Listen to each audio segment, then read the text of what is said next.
آنکھ بھر کے دیکھتے ہیں۔ میں نے ان دونوں کو متعارف کروایا۔ ناساز نے شرارت سے میری طرف دیکھا۔ سو اس کے شہر میں کچھ دن ٹھہر کے دیکھتے ہیں۔ میں نے اسے گور کر دیکھا۔ باز آ جا، یعنی تم ہی اسے سمجھاؤ کہ اپنی ضد چھوڑ کر ہمارے ساتھ چلے۔ دنیا کی کوئی بھی بیماری لاعلاج نہیں ہوتی، کوشش کرنا ہمارا فرض ہے۔ عینی اور ناساز بہت دیر تک باتیں کرتے رہے۔ ناساز نے فلم کے لیے لکھے ہوئے نغمے بھی عینی کو سنائے۔ کچھ دیر بعد سنبل بھی آ گئی اور حسب معمول دو لڑکیوں کے اکٹھے ہوتے ہی باقی ساری باتیں پس منظر میں چلی گئی اور دونوں ایک دوسرے میں گم ہو گئیں۔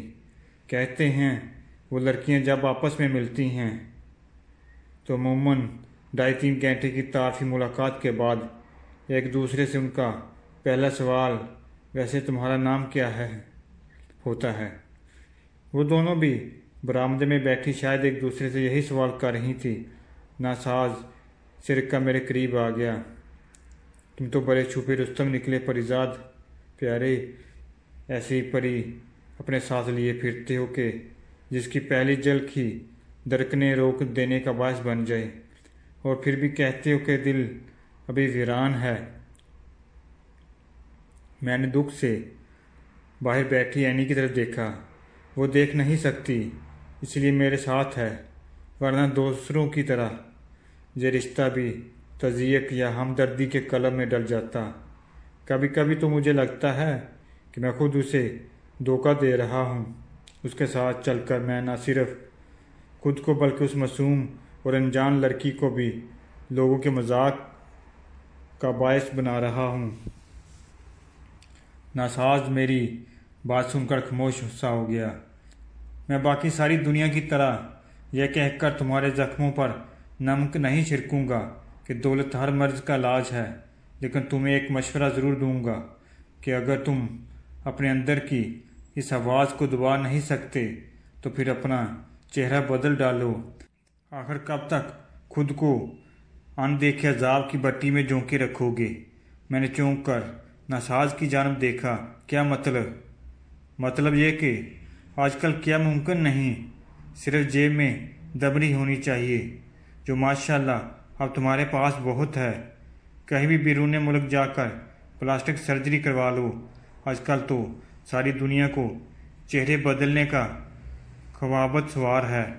اچھے خاصے لوگ علاج کے بہانے اپنے چہرے کی نوک پلک سنوارنے کے لیے پلاسٹک سرجری کروا لیتے ہیں۔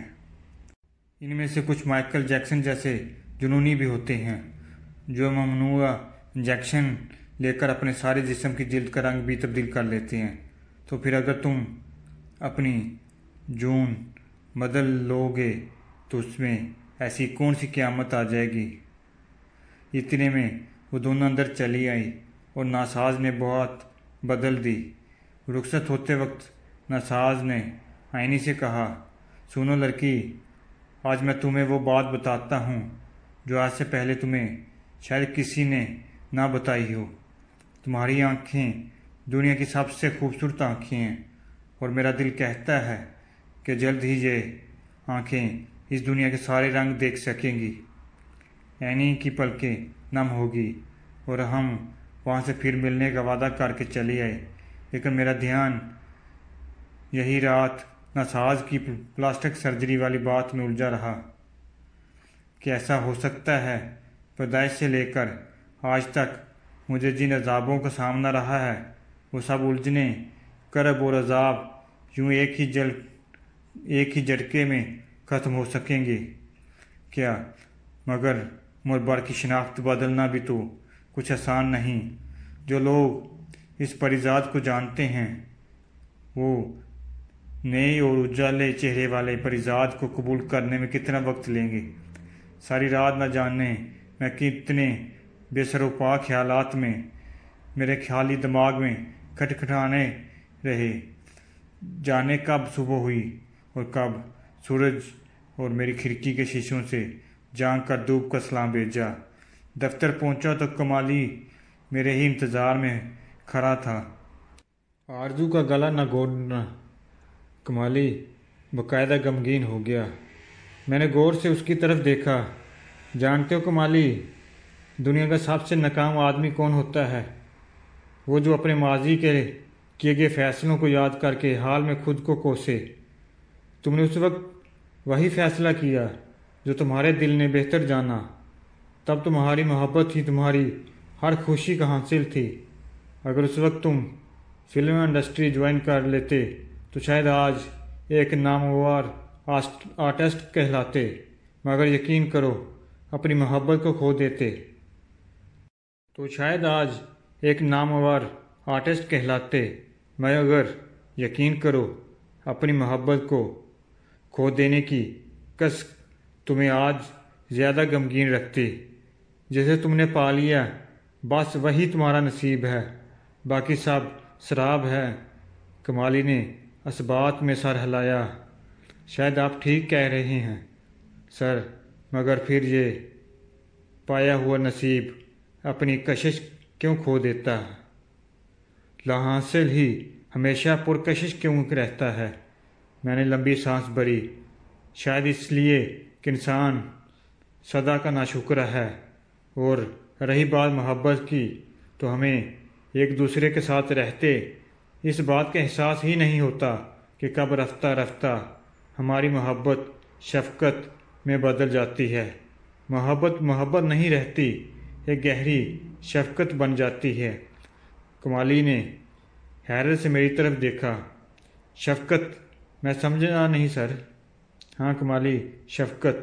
ہماری محبت کہیں کھوتی نہیں ہے، بس کسی اور جذبے میں ڈل جاتی ہے، اور ہم باقی ساری زندگی اسی شفقت کو محبت سمجھتے ہوئے گزار دیتے ہیں۔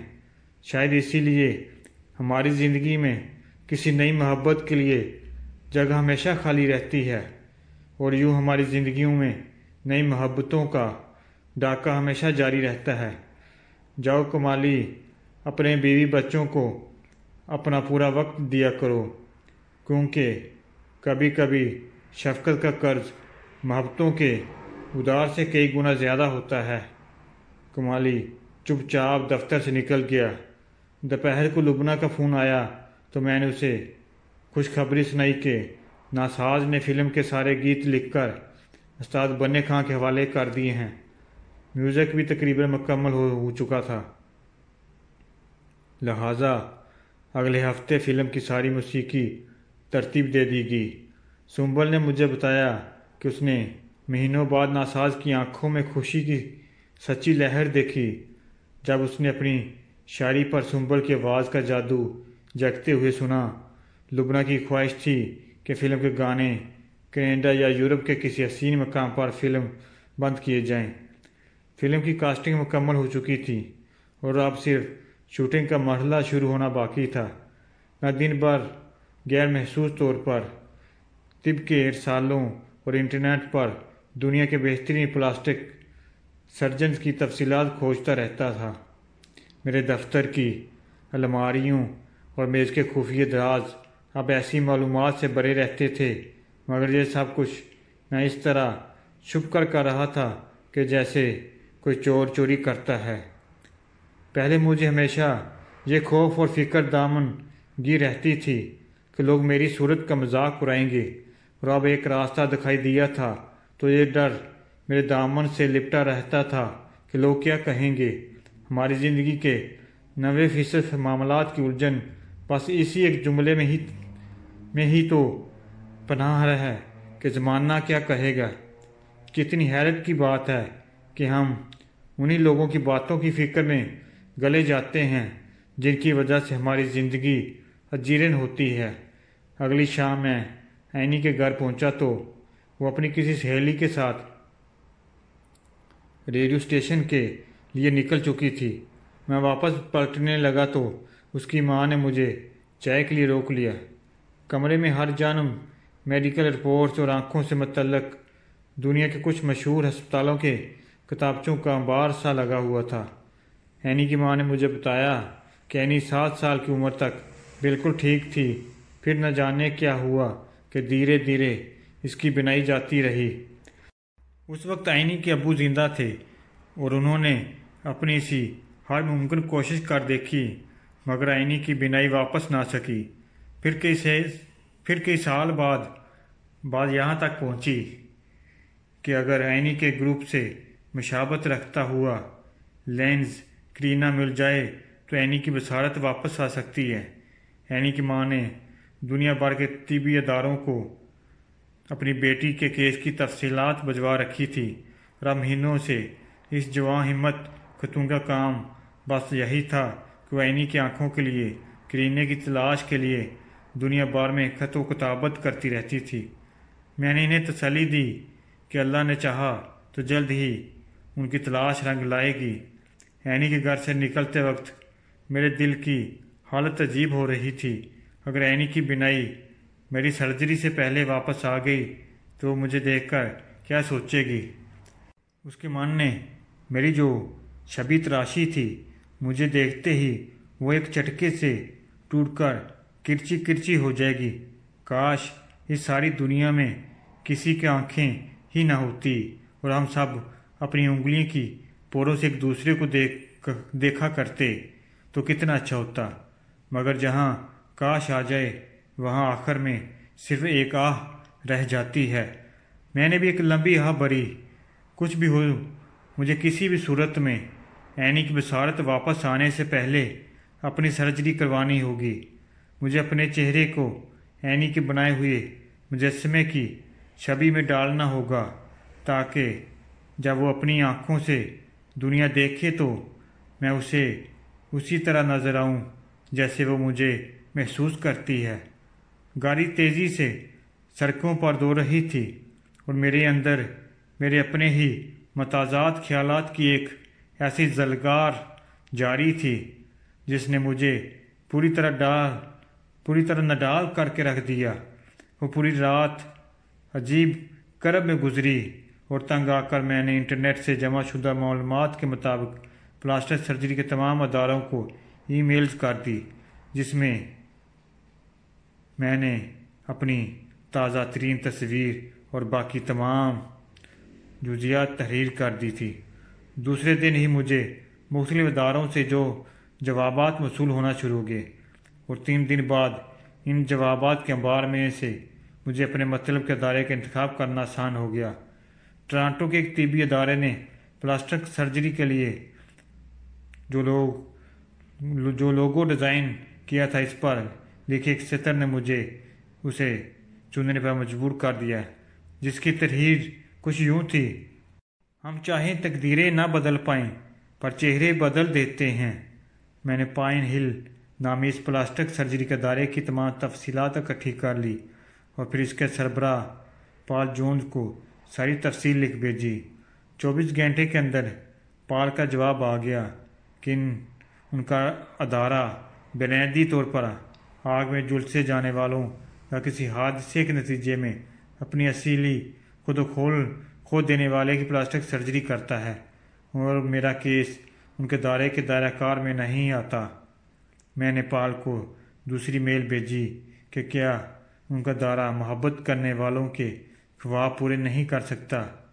میں بھی تو تقدیر نہیں صرف چہرہ بدلنے کی خواہش مند میں شامل ہوں۔ اگر وہ چاہتے ہیں کہ میں اپنی محبت کا کوئی ثبوت پیش کروں تو میں اپنے چہرے کو جھلسا کر ان کے ادارے کی شرط پر پورا اترنے کو تیار ہوں۔ میں نے رات گئے یہ میل پال کو بھیجی اور وہی کرسی پر بیٹھے بیٹھے تھک کر آنکھیں موند لی۔ صبح سویرے پرندوں کے شور سے میری آنکھ کھولی تو پال کی میل میرے ان باکس میں نمایاں تھی۔ میں نے جلدی سے اسے کھولا، تحریر نظریں درائی۔ وہ میل پال نے ادارے کے آفیشیل میل اکاؤنٹ سے نہیں کی تھی بلکہ اپنی ذاتی پتے سے بھیجی تھی۔ یہ میل میں اپنے ذاتی پتے سے بھیج رہا ہوں۔ تمہاری میل نے مجھے چونکا کر رکھ دیا۔ مشرقی لوگوں کے جذباتی ہونے کے بارے میں تو بہت کچھ سنا تھا مگر تمہاری جذباتیت تو دنیا سے جدا ہے۔ ٹھیک ہے لڑکے، اگر تمہاری یہی ضد ہے تو میں تمہارے بارے میں کچھ سوچوں گا، لیکن یہ سب کچھ میری ذاتی حیثیت میں ہوگا کیونکہ میرا ادارہ بہرحال اپنے اصولوں کا پابند ہے۔ میں تمہیں چند ضروری ٹیسٹ لکھ کر بھیج رہا ہوں۔ پہلے تم اپنے ملک کے کسی مستند طبی ادارے سے یہ ابتدائی ٹیسٹ کروا کر مجھے بھیج دو، پھر جب تمہارے آنے کی ضرورت پڑی تو میں تمہیں اطلاع کر دوں گا۔ تب تک خدا کے لیے کوئی الٹی سیدھی حرکت مت کرنا۔ تمہارا مخلص ڈاکٹر پال جونز۔ میں نے میل پڑھ کر ایک لمبی اطمینان کی سانس بھری، گویا میری سمت طے ہو چکی تھی، اور سفر چاہے کتنا ہی طویل کیوں نہ ہو، سب سے پہلے اس کی سمت طے ہونا بے حد ضروری ہے۔ بہت عرصے کے بعد میں نے خود کو ہلکا پھلکا محسوس کیا۔ انسان زندگی میں بہت سے بوجھ ڈالتا ہے، مگر ان میں سب سے بڑی بوجھ شاید خود ہماری اپنی سوچ کا، ہماری فکر کا ہوتا ہے۔ دفتر پہنچا تو لبنہ اور ڈائریکٹر پہلے سے میرے انتظار میں بیٹھے تھے۔ لبنہ نے شکوہ کیا کہ میں فلم کے مراحل میں پوری دلچسپی نہیں لے رہا ہوں، جبکہ وہ چاہتی ہے کہ ہر شعبے پر میری ذاتی نگرانی اور گرفت رہے۔ میں نے ان دونوں کو تسلی دی کہ ہم بہت جلد کینیڈا میں فلم کے گانوں کی فلم بندی کے لیے روانہ ہونے والے ہیں۔ دونوں کے چہرے کھل اٹھے۔ میں نے سوچ لیا تھا کہ میں یہاں سب کو فلم کے گانوں کی فلم بندی کا بتا کر یونٹ کے ساتھ کینیڈا چلا جاؤں گا، جہاں 3-4 مہینے علاج کے لیے رکنے کا کوئی دوسرا بہانہ ڈھونڈنا ہوگا۔ شاید 6 ماہ بھی لگ جائیں، مگر مجھے کسی طور پر یہ معرکہ سر کرنا ہی تھا۔ اس وقت چاہتے ہوئے بھی میں سرجری کے بعد کے حالات پر کوئی سوچ بچار نہیں کرنا چاہتا تھا۔ ہم انسان بہت کوتاہ نظر اور دور بین ہوتے ہیں۔ جن فیصلوں میں ہمارے دل کی مرضی شامل ہوتی ہے، ان کے اثرات سے نظریں چرانے میں ذرا برابر بھی دخل نہیں کرتے۔ میں نے بھی سوچ لیا تھا کہ ایک بار اپنی مرضی کی سرجری کروا لوں، بعد کی بعد میں دیکھی جائے گی۔ میں نے ایک دور دراز کے بڑے ہسپتال سے ڈاکٹر پائے کے بتائے ہوئے طبی تجزیے بھی کروا لیے تھے، اور اب مجھے ان کی رپورٹ آنے کا شدت سے انتظار تھا۔ مجسمہ بن جانے کے بعد اینی کے گھر جانے کا کوئی خاص بہانہ نہ ہونے کے باوجود میں ہفتے میں ایک آدھا چکر اس کے گھر کا ضرور لگا لیتا تھا۔ کچھ گلیوں اور کوچے اپنی سمت بلانے کے بہانے خود تراش لیتے ہیں، جانے وہ من موہنی سی لڑکی کس طرح چند دنوں میں ہی میرے دل کے ہر خانے پر اپنا قبضہ جما بیٹھی تھی۔ حالانکہ میں نے تو اس دل کو کورا صد کے لیے بنا کے چابی کسی دریا میں پھینک دی تھی، یا پھر شاید مجھ جیسوں کے دل ہمیشہ کسی مخلص اور مہربان ساتھی کی دستک کا ہی انتظار کرتے رہتے ہیں۔ شام کو دفتر سے اٹھتے وقت اچانک فون پر سنبل کی گھبرائی ہوئی آواز سنائی دی، آپ جلدی سے شوکت خانم ہسپتال پہنچیں، آپ کے دوست کی طبیعت بگڑ گئی ہے۔ میں سب چھوڑ چھاڑ کر کبیر کے ساتھ ہسپتال کی طرف بھاگا۔ راہداری میں کمرے کی طرف جاتے ہوئے میرے قدموں میں سے جان نکلتی جا رہی تھی۔ ناساز کا رنگ سرسوں کی طرح پیلا پڑ چکا تھا۔ اس نے آہٹ بھر آنکھیں کھولی اور مجھے دیکھ کر خشک سوکھے پتے جیسے ہونٹوں سے بے مشکل مسکرایا۔ رستہ روک رہی ہے، تھوڑی جان ہے باقی۔ رستہ روک رہی ہے، تھوڑی جان ہے باقی۔ جانے ٹوٹے دل میں کیا ارمان ہے باقی۔ جانے بھی دے اے دل سب کو میرا سلام۔ میں چلا، میں شاعر بدنام، میں چلا محفل سے ناکام، میں چلا۔ میں نے لپ کر اس کا ہاتھ تھام لیا۔ کہیں نہیں جا رہے ہو تم، سنا تم نے؟ میں اس شاعر کو کہیں نہیں جانے دوں گا۔ اس کے سرہانے کھڑی سنبل اور استاد بنی کی آنکھوں سے آنسو ٹپک رہے تھے۔ وہ بے مشکل آنکھیں کھول کر بولا، دیکھ پریزاد پیارے، یہ تو واقعی اسی فلم کا سین بن گیا یار۔ لگتا ہے جیسے میری کہانی ڈائریکٹر نے 30-40 سال پہلے فلما دی تھی، مگر یار میں بہت تکلیف میں ہوں۔ یہ جان تو نکلتے نکلتے جان نکال دیتی ہے۔ میں نے اس کے ہونٹوں پر ہاتھ رکھ دیا۔ چپ ہو جاؤ، خود کو نڈال مت کرو۔ نہیں پیارے، بولنے دو مجھے، بس آخری تھکن ہے، اس کے بعد تو آرام ہی آرام ہے۔ ناساز نے سنبل کی طرف دیکھا۔ یہ کہانی بھی ادھوری رہ گئی پریزاد۔ میرے جانے کے بعد ان باپ بیٹی کا پورا خیال رکھنا، اور جب تمہاری فلم ریلیز ہو تو اس کے ٹائٹل میں میرا نام۔ ناساز بولتے بولتے اچانک خاموش ہو گیا۔ میں نے گھبرا کر اس کا چہرہ تھپتھپایا۔ ناساز، چپ کیوں ہو گئے؟ بولتے کیوں نہیں؟ تم ہم سب کو اتنا برا دھوکہ دے کر نہیں جا سکتے۔ بولو دغا باز، جھوٹے بات کرو۔ میری چیخیں سارے ہسپتال میں گونج رہی تھی۔ استاد بونے نے ہسپتال کے عملے کی مدد سے مجھے ناساز کے بے جان جسم سے دور کر دیا۔ میں چیختا چلاتا رہ گیا۔ استاد بونے نے دبوچ کر مجھے گلے لگا لیا۔ چپ کر جاؤ، ناساز اب کبھی نہیں بولے گا، وہ مر چکا ہے۔ اب تیری یاد سے وحشت نہیں ہوتی مجھ کو، اب تیری یاد سے وحشت نہیں ہوتی مجھ کو، زخم کھلنے سے اذیت نہیں ہوتی مجھ کو۔ اب کوئی آئے چلا جائے میں خوش رہتا ہوں، اب کوئی آئے چلا جائے میں خوش رہتا ہوں۔ اب کسی شخص کی عادت نہیں ہوتی مجھ کو، ایسا بدلا ہوں تیرے شہر کا پانی پی کر، ایسا بدلا ہوں تیرے شہر کا پانی پی کر۔ جھوٹ بولوں تو ندامت نہیں ہوتی، میں نے بھی کی ہے محبت تو کسی کی خاطر، میں نے بھی کی ہے محبت تو کسی کی خاطر۔ کوئی مرتا ہے تو حیرت نہیں ہوتی، اتنا مصروف ہوں جینے کی ہوس میں یارو، اتنا مصروف ہوں جینے کی ہوس میں یارو، سانس لینے کی بھی فرصت نہیں ہوتی مجھ کو۔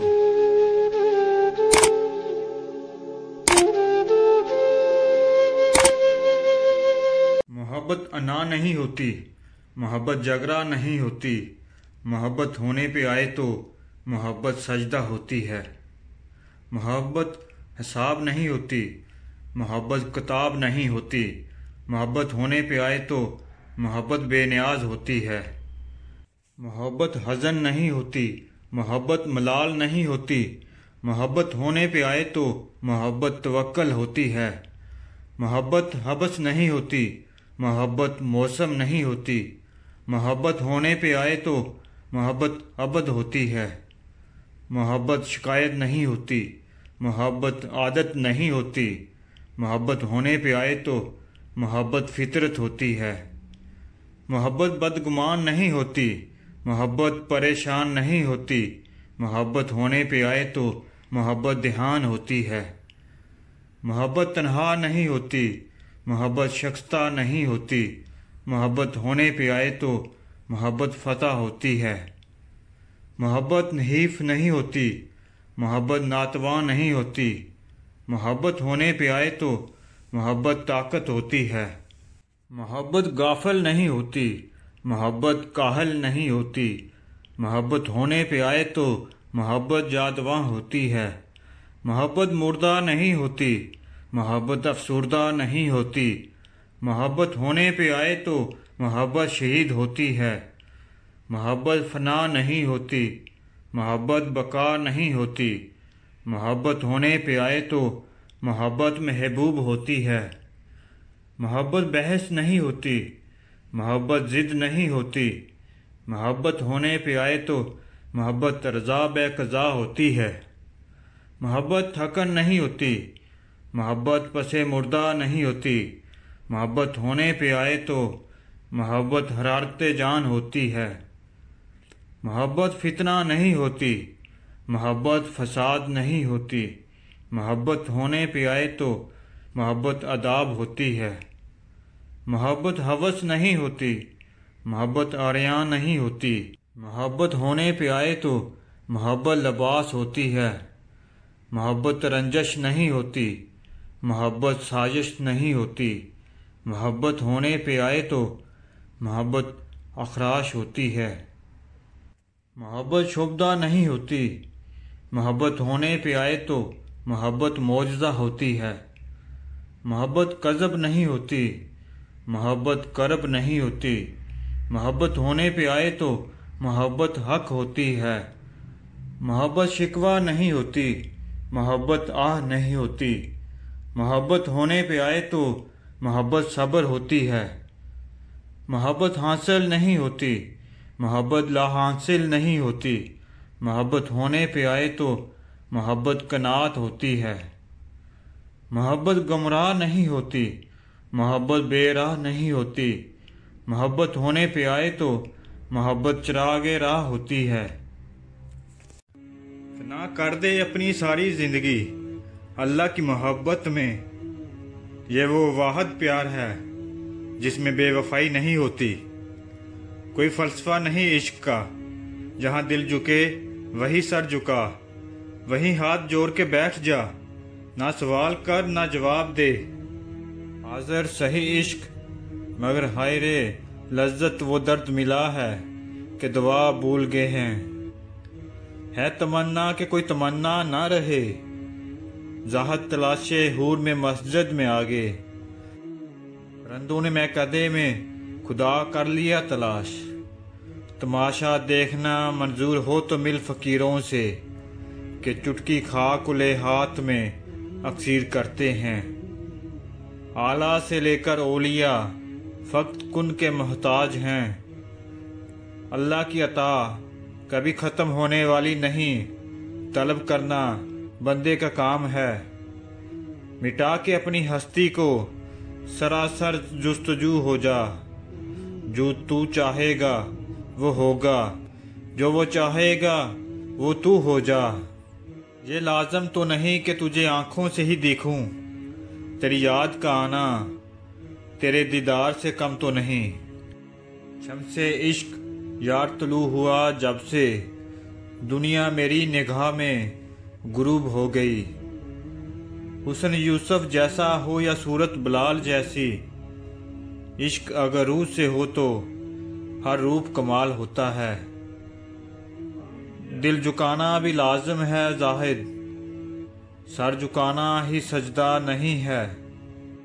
میں نے خواہ مخواہ احساس کو لوگوں میں ڈھونڈا، یہ ذات خدا کے سوا اور کہیں بھی نہیں ہے۔